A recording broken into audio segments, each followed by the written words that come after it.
కొండా సురేఖకు పదవి గండం. మీనాక్షి నటరాజన్ వివరణ అడిగిన కొద్ది రోజులకే పరిణామం. ఇష్టారీతిన మాట్లాడుతున్నారని నలుగురు ఎమ్మెల్యేల ఫిర్యాదు. పార్టీకి ఇబ్బందికరంగా వ్యాఖ్యలు చేస్తున్నారని కంప్లైంట్. స్థానిక ఎన్నికల తర్వాత పదవి నుంచి తప్పించే అవకాశం. మెదక్ జిల్లా ఇన్ఛార్జిగా తప్పించడమే ఇందుకు సంకేతమా?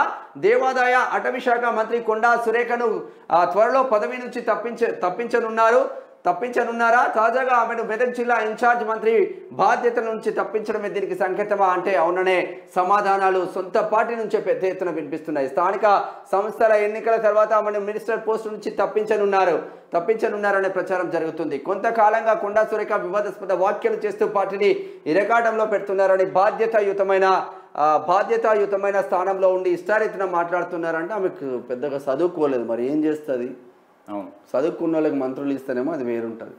ఇక నలుగురు మావోయిస్టులు మృతి. మరి నిజంగానే మెదక్ జిల్లా ఇన్ఛార్జ్గా తీసేసిల్లు. మరి ఉత్తమ్ కుమార్ రెడ్డిని ఎందుకు తీసేసిల్లు? కోమటిరెడ్డిని ఎందుకు తీసేసిల్లు ఇన్ఛార్జ్లా? మరి వాళ్ళని కూడా మంత్రి పదవుల నుంచి సస్పెండ్ చేస్తున్నారా, తీసేస్తున్నారా? ఒక బీసీ బిడ్డ మీద ఎందుకు ఈ పగ? మరి బీసీ బిడ్డ మీద ఎందుకు?